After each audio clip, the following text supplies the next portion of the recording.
Muy buenas noches, bienvenidos a Signo Pesos, la economía al alcance de su pantalla. Estos son los temas claves de hoy.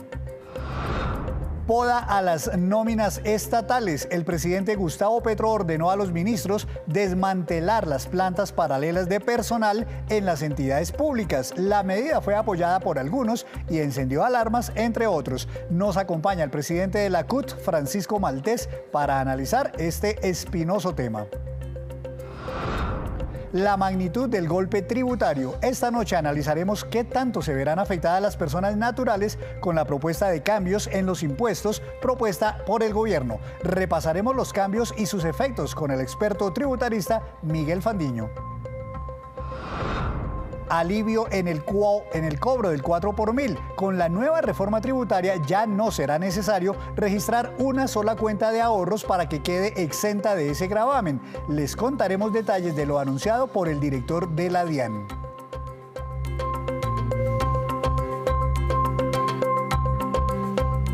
Y comenzamos esta emisión hablando de un anuncio que sorprendió esta mañana a miles de colombianos. El presidente Gustavo Petro le dio orden a sus ministros de podar las llamadas nóminas paralelas en las entidades estatales. Veamos primero los alcances de esta orden y las primeras reacciones que generó. Mediante este trino, el presidente Gustavo Petro anunció su orden de desmantelar todas las nóminas paralelas que existan en las entidades públicas y eliminar todo gasto suntuario y superfluo en las instituciones. La disposición encendió alertas, pues en Colombia hay más de 1 millón de servidores vinculados al Estado por libre nombramiento o mediante contratos temporales de servicios. Esta modalidad de contratos de prestación de servicios tiene varias dificultades. La primera, para las mismas personas que se vinculan por esta modalidad, dado que pues no tienen prestaciones, su vinculación es anual, y para las entidades porque se pierde la memoria institucional. Esta figura es usada principalmente en dos casos: cuando no hay suficiente personal para cumplir con las funciones de la entidad o para desarrollar programas especiales donde se requiera mayor fuerza laboral. Sin embargo, dicen los analistas que en algunos casos se abusa de esta figura. En algunas oportunidades se abusa de la figura, como no exige concurso ni hay en este momento requisitos distintos, pues esto es lo que ha generado lo que se ha denominado las plantas paralelas o la dedocracia. Cuando se abusa de esta figura, pues pueden incurrir las entidades en clientelismo y en despilfarro. Para este laboralista, el anuncio es acertado. Debe privilegiarse la vinculación a través de la carrera administrativa previo al concurso de méritos. En este sentido, resulta acertada la directriz de restricción del recurso a las órdenes de prestación de servicios y las nóminas paralelas al interior de las entidades públicas para cumplir con los mandatos constitucionales. Para la ejecución de la directriz se recomienda revisar la figura, cómo se podría formalizar, la reglamentación de los topes, el tamaño de las plantas y el nivel de capacitación de los trabajadores. Pero ¿cómo reciben las centrales obreras este anuncio? Para analizarlo invité a Francisco Maltés, presidente de la CUT, la Central Unitaria de Trabajadores. Señor Maltés, buenas noches, ¿cómo le ha ido? Buenas noches, muchas gracias por la invitación. Señor Maltés, en la CUT, ¿qué entienden por el término nóminas paralelas? Hay que decir que el tamaño del Estado en los años 90 y 2000 se disminuyó en aplicación de algunas normas que llamaron de ajuste fiscal y fueron despedidos miles de trabajadores, casi que centenares de miles. La Constitución del 91 le ha dado nuevas obligaciones a las entidades públicas del orden nacional y territorial, pero no se ha aumentado la planta de personal. Entonces las entidades, toda vez que no cuentan con personal, su planta no lo permite, han optado por hacer contratos de prestación de servicios, que son unos contratos que violan los derechos mínimos de los trabajadores a la estabilidad laboral y a las prestaciones sociales mínimas, incluida la salud y la seguridad social. Aquí lo que hay es una omisión del Estado que no ha querido que estos trabajadores que cumplen funciones permanentes, la inmensa mayoría, se vinculen a la planta de personal mediante un proceso de ampliación de las mismas. Señor Maltés, ¿cuántos trabajadores estatales regulares, digámoslo así, de planta hay en las entidades, en el Estado colombiano, y cuántos podría haber de estos que llamamos contratistas o nóminas paralelas? La planta permanente del Estado son 1.285.000 trabajadores y trabajadoras, incluyendo la fuerza pública. Y tenemos que hay 1.200.000 contratistas.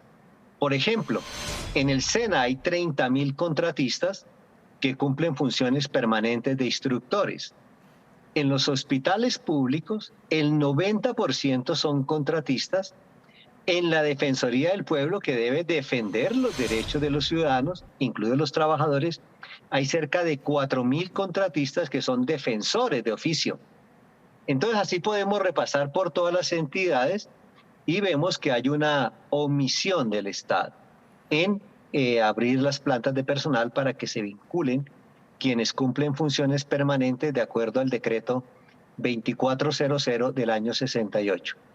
En su entender, señor Maltés, ¿las nóminas paralelas, como se llaman, son verdaderamente necesarias para poder adelantar todas las tareas del Estado? ¿O eventualmente hay muchos cargos, muchos nombramientos que se hacen simplemente para pagar favores políticos, pero no porque realmente se necesiten? Yo no descarto que puedan haber casos en que se pagan favores políticos, pero la inmensa mayoría, si ustedes pasan por los hospitales públicos, todos esos trabajadores de contratistas se necesitan. Si pasan por el SENA, todos se necesitan. Si pasan por la Defensoría del Pueblo, y así podemos seguir enumerando todas las entidades públicas, son necesarios en su inmensa mayoría. Hablemos de la intención anunciada por el presidente Gustavo Petro. ¿A ustedes los sorprendió este trino de esta mañana anunciando que dio orden de eliminar, de desmantelar, dijo literalmente, estas nóminas paralelas? Bueno, creo que este es un gobierno nuevo que lleva 3 días. Y es posible que haya el desconocimiento todavía de cómo funciona el Estado. Por eso le estamos pidiendo al presidente de la República, al director de la Función Pública y a la ministra de Trabajo que se reúnan con la CUT, la CTC, para dar aplicación al decreto 1800, que consiste en que en cada entidad se conforme una comisión mixta de trabajadores y empleadores de la entidad para analizar todas las hojas de vida de los contratistas y las funciones y ver si son necesarios y si lo son, recomendar que se amplíe la planta de personal.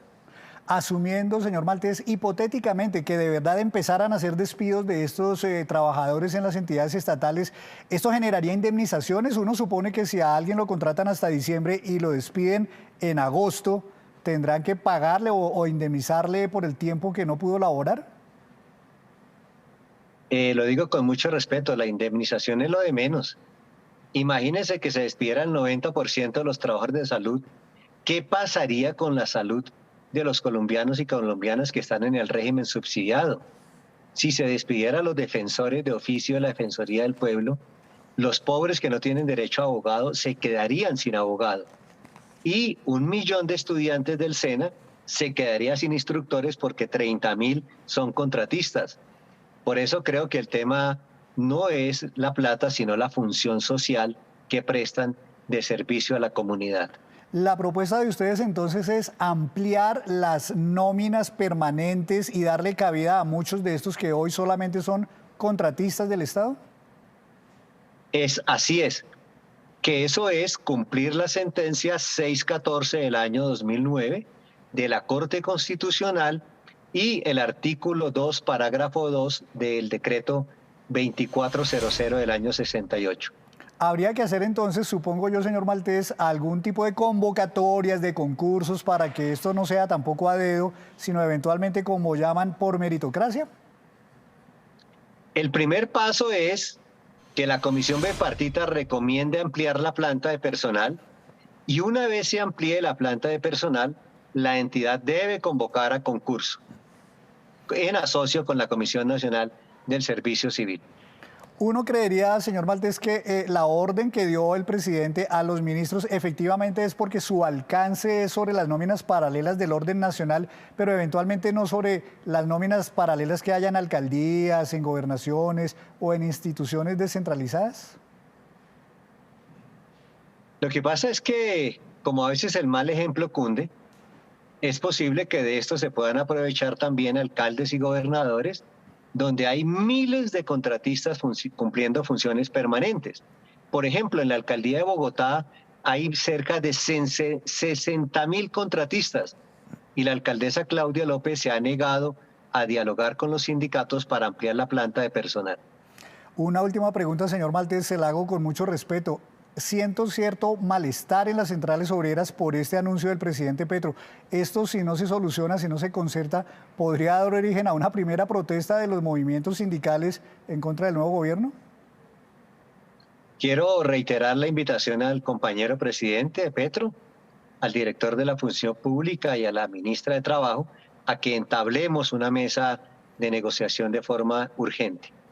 Así es. Muy bien, señor Maltés, pues muchos éxitos entonces y esperamos que se logre concertar este tema que, como dijimos al comienzo, es bastante espinoso. Muchas gracias por estar en Signo Pesos. Muchas gracias, muy amables por la invitación. Muchas gracias. Francisco Maltés, presidente de la Central Unitaria de Trabajadores. Hacemos así una breve pausa, pero cuando regresemos, espere. La DIAN reglamentó la facturación del impuesto sobre la renta de contribuyentes morosos en el país. Ya nos vemos. Regresamos a Signo Pesos. La DIAN acaba de reglamentar la facturación administrativa del impuesto de renta para contribuyentes morosos con esa obligación. Julio Lampreda Fernández, director de gestión de impuestos de la DIAN, nos explica cómo se planea aplicar esta medida a partir de ahora. Hemos expedido la resolución 1212 con la cual se reglamenta la facturación del impuesto sobre la renta. Este es un mecanismo que se convierte en una nueva herramienta para combatir la evasión de este impuesto y que también facilitará el cumplimiento de las obligaciones tributarias a los contribuyentes. La factura del impuesto sobre la renta es un acto administrativo emitido por la DIAN, el cual, después de 2 meses de su notificación, sin que el contribuyente cumpla con su obligación, queda en firme. Además, al contener una obligación a cargo del contribuyente, presta mérito ejecutivo, es decir, se convierte en un título ejecutivo para que la administración tributaria realice el cobro del impuesto sobre la renta y complementarios. La implementación de este mecanismo se realizará próximamente y de manera progresiva. Inicialmente se emitirá para algunos contribuyentes omisos, es decir, para quienes, habiendo tenido la obligación de presentar la declaración de renta en los últimos años, no lo han hecho. Es importante que los contribuyentes, para quienes se emita la factura del impuesto sobre la renta, tengan presente que cuentan con 2 meses a partir de la fecha de notificación para aceptarla y realizar el pago si hay lugar a ello, o presentar la declaración de renta que tenga pendiente. Invitamos a los contribuyentes a cumplirle al país con la atención oportuna de sus obligaciones tributarias. Y a propósito de la DIAN y de impuestos, la nueva reforma tributaria sigue siendo el tema del cual hablan a diario los colombianos, por las implicaciones que tiene para las empresas, pero sobre todo para las personas naturales. Para analizar un poco este tema, saludo al doctor Miguel Fandiño, quien es abogado tributarista. Doctor Fandiño, buenas noches, bienvenido a Signo Pesos.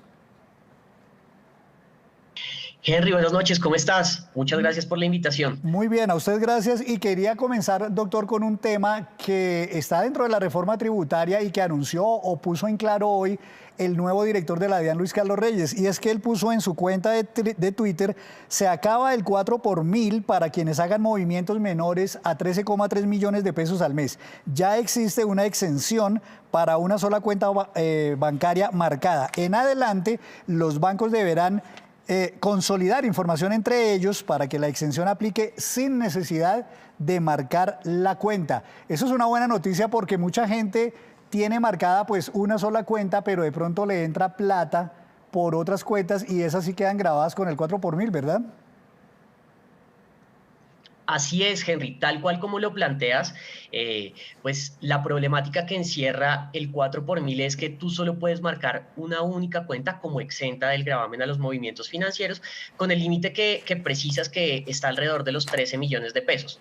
La problemática gira en torno a aquellas personas que canalizan recursos en distintas entidades financieras, con lo cual, pero que no le alcanzan ese umbral de movimientos.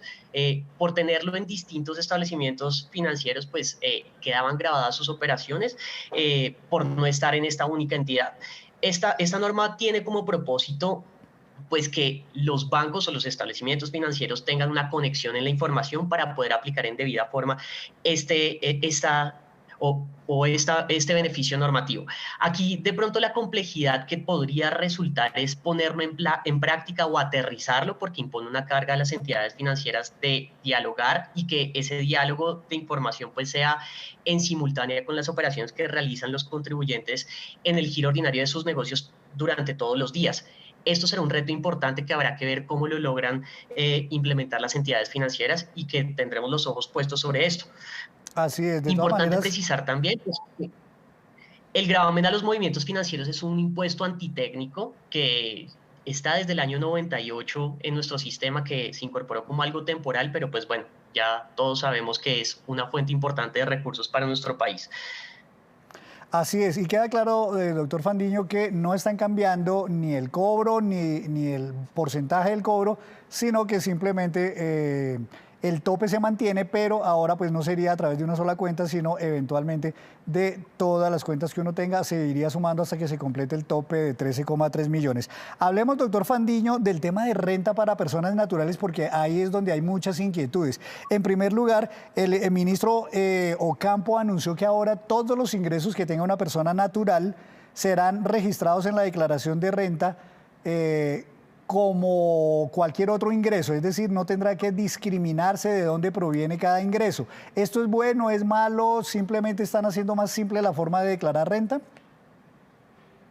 Bueno, ahí hay que hacer varias precisiones, Henry, y en estricto sentido el sistema cedular no se acaba. El sistema cedular tiene, digamos, el objetivo de que el impuesto de renta se determine de acuerdo al origen de sus ingresos. Entonces tenemos una gran cédula que se llama la cédula general y hoy en día ahí yo incorporo lo que corresponde a rentas de trabajo, rentas no laborales y rentas de capital. Y el resultado de esto lo llevaba a una tabla progresiva de impuesto de renta que está contenida en el artículo 241, cuyas tarifas van desde el 0 hasta el 39%.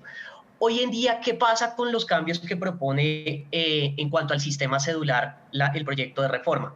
Yo debo también incorporar a esa renta líquida que sumo de la cédula general lo que corresponde a los dividendos, y esto lo voy a tener que llevar a aplicarle la tabla. En otras palabras, esto significa que el impuesto o los dividendos van a ser grabados con la tarifa progresiva del impuesto sobre la renta. En esto se traduce básicamente. Pero también debemos hacer una mención importante, y es que a esta misma tabla y a estos mismos ingresos le voy a sumar lo que corresponde a las ganancias ocasionales. Y las ganancias ocasionales son aquellos ingresos extraordinarios, una donación, una herencia, un legado, que yo grababa la tarifa del 10%. En ese sentido, los ingresos van a terminar viéndose, digamos, por este tipo de origen, van a terminar teniendo que llevarse a la tabla del artículo 241, es decir, van a llegar también hasta una tarifa que podría ser eventualmente del 39%. Y pensemos que cuando se origina una ganancia ocasional, pues estamos hablando de ingresos elevados, pero pues que la tarifa tiene que ser baja, que del 10% hoy en día está, pues porque son ingresos extraordinarios, puede ser la venta de una casa, una herencia, y estos eventos pues lamentablemente quedarían o podrían ser grabados a una tarifa importante, con lo cual digamos va a ser una carga adicional a los incrementos que ya más adelante seguramente profundizaremos en los cambios específicos del sistema de determinación de renta de las personas naturales. Bueno, doctor, dice el gobierno que la nueva reforma tributaria va a afectar especialmente a las personas que ganen más de 10 millones de pesos mensuales por cualquiera de esos ingresos que acabamos de mencionar. Así las cosas, frente a lo que existe hoy, ¿qué tanto más tendría que pagar una persona, por ejemplo, un trabajador que gane 10, 11, 12 millones de pesos con la nueva reforma tributaria respecto de lo que hoy día paga? Exacto. Bueno, matemáticamente, obviamente, dependerá de la condición particular que puedan tener cada uno de los contribuyentes, pero uno puede hacer un ejercicio manualizado. Una persona que hoy en día devenga el salario integral mínimo, que las personas que llegan al salario de 10 millones usualmente pasan al salario integral, que hoy en día está en 13 millones de pesos, su impuesto de renta está aproximadamente en unos 11 millones de pesos. Cuando ustedes van a liquidar este impuesto de renta con las modificaciones que se hacen a los límites de rentas exentas y deducciones, esta persona podría oscilar aproximadamente en unos 14 millones de pesos con los cambios que se incorporan, con lo cual ustedes van a notar que es una diferencia diametral en el pago. Y en la medida en que va creciendo el ingreso, la tarifa o el impuesto que voy a pagar y la tasa efectiva de tributación se va a incrementar exponencialmente de una forma importante.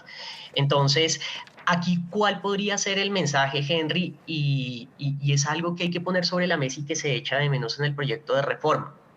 Cuando ustedes consultan el articulado y la regla de lo que ha sucedido en nuestro país, a pesar de que Colombia es el país de la OCDE que tiene un mayor número de trabajadores independientes, la carga tributaria siempre la comportan quienes tienen la vocación de ser asalariados. Ustedes ven, y quienes más aportan son los asalariados. Se echa de menos medidas que traten de combatir la evasión o la elusión fiscal y que busque insertar en ese deber de contribuir a las cargas públicas a quienes llevan a cabo actividades no laborales. Y esto, pues, sin duda afecta la progresividad en el impuesto de renta, porque uno debería pensar en la cultura de todos contribuyen o todos pagan, pero lamentablemente no se ven medidas de esta naturaleza, que es algo que se echa de menos, además, digamos, de la carga que sí aumenta ostensiblemente para las personas asalariadas. Usted mencionaba, doctor, las deducciones. ¿Estas se acaban o se les fija un tope máximo de deducción de la declaración de renta? Hoy en día no se acaban las deducciones, de hecho las mantienen, las deducciones que aplican para las rentas de trabajo. Recordemos rápidamente qué tipo de deducciones existen. Tenemos deducción por dependientes económicos, deducción de intereses por adquisición de vivienda y los pagos que yo hago a salud por medicina prepagada o pólizas de seguro. Esas son las deducciones que hoy en día están, y hay unas pocas rentas exentas también que aplican, que son las correspondientes a los aportes que yo hago a fondos de pensiones voluntarios y cuentas para el fomento a la construcción, y la renta exenta laboral o la renta exenta de trabajo del 25%. Ese es, digamos, como el gran universo bajo el cual gira la disminución de la base gravable del impuesto de renta de las personas que obtienen rentas de trabajo. Estas se mantienen en su integridad, pero lo que se restringe o lo que se limita es el monto máximo de deducciones y rentas exentas que yo puedo tomar.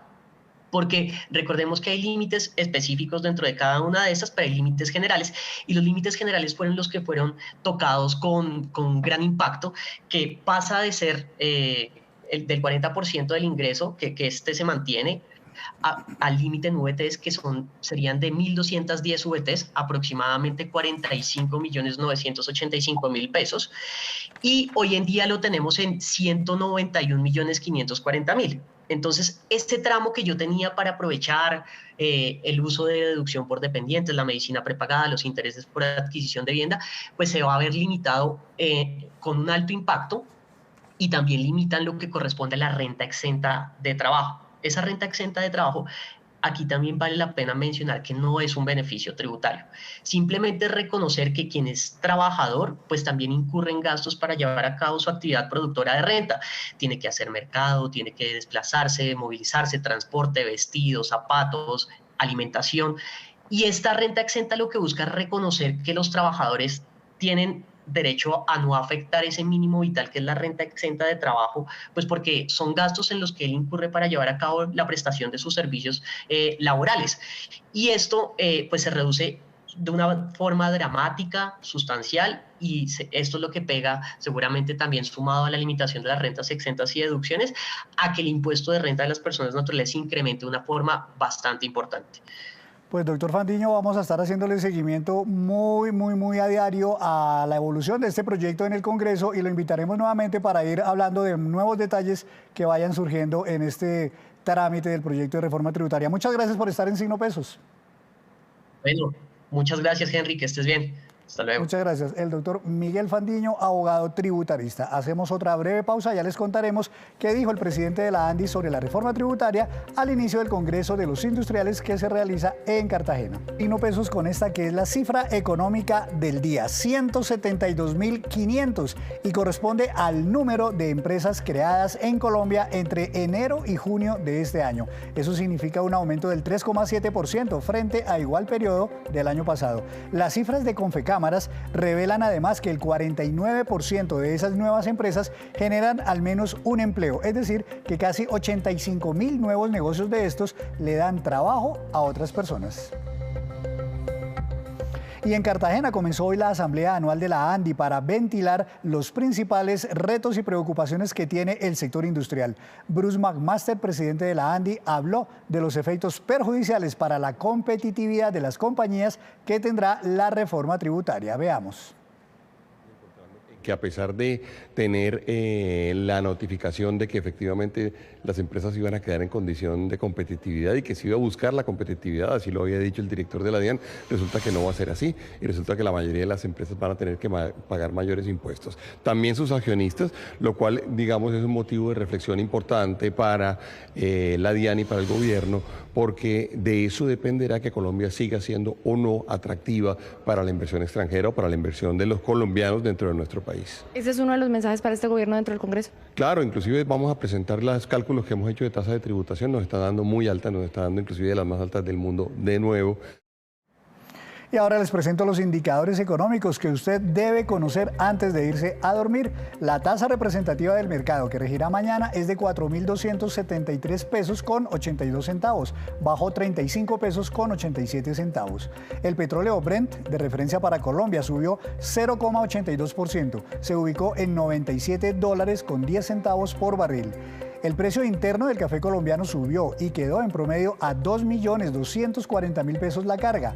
El índice MSCI Colcap de la Bolsa de Valores de Colombia bajó 0,61%. La acción que más se valorizó fue la de Cemex Latam Holdings, con una ganancia de 2,96%, y la que más bajó fue la de ISA, con un retroceso de 4,49%. Antes de despedirnos, los dejo con este dato. Los buenos precios del petróleo, los cuales han estado por encima de $100 durante los últimos meses, generaron estas históricas ganancias en el segundo trimestre en las petroleras más grandes del mundo. Exxon ganó 17.900 millones de dólares, Chevron 11.600 millones de dólares, Shell 11.500 millones, British Petroleum 9.300 millones de dólares, Total 5.700 millones de dólares y la compañía Repsol 1.200 millones de dólares también en el segundo trimestre de este año. Y así terminamos por hoy. Los esperamos mañana con una nueva emisión y toda la información económica que usted necesita saber. Esto es Signo Pesos, la economía al alcance de su pantalla. Buenas noches.